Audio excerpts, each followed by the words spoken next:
সময় খুব সংক্ষেপ। যোদ্ধারা সবসময় সর্ব অবস্থায় যুদ্ধের প্রস্তুতি নিয়ে থাকতে হবে।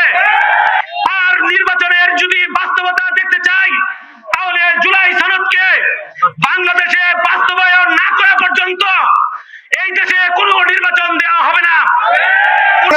বন্ধুগণ, বক্তব্য রাখবেন ময়মনসিংহ হালুয়াঘাট 1 আসনের সম্মানিত সংসদ সদস্য পদপ্রার্থী হাফেজ মাওলানা অ্যাডভোকেট জিল্লুর রহমান।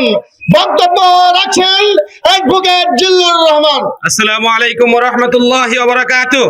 সময় খুব সংক্ষেপ। যোদ্ধারা সবসময় সর্ব অবস্থায় যুদ্ধের প্রস্তুতি নিয়ে থাকতে হবে। চরমনাই বিশ্ব হুজুর বাংলাদেশের জন্য নয়, পুরা পৃথিবীর জন্য এই মুহূর্তে একটি মডেল হিসেবে আছেন।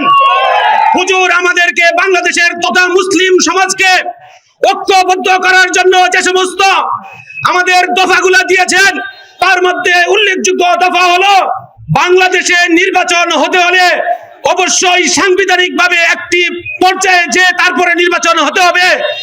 আর নির্বাচনের যদি বাস্তবতা দেখতে চাই, তাহলে জুলাই সনদকে বাংলাদেশে বাস্তবায়ন না করা পর্যন্ত এই দেশে কোনো নির্বাচন দেওয়া হবে না। উল্লেখযোগ্য বিষয়, পিআর পদ্ধতিতে যারা আজকে বিরোধিতা করছেন, তারা মূর্খের জগতে বিলাতের কথা বলছেন।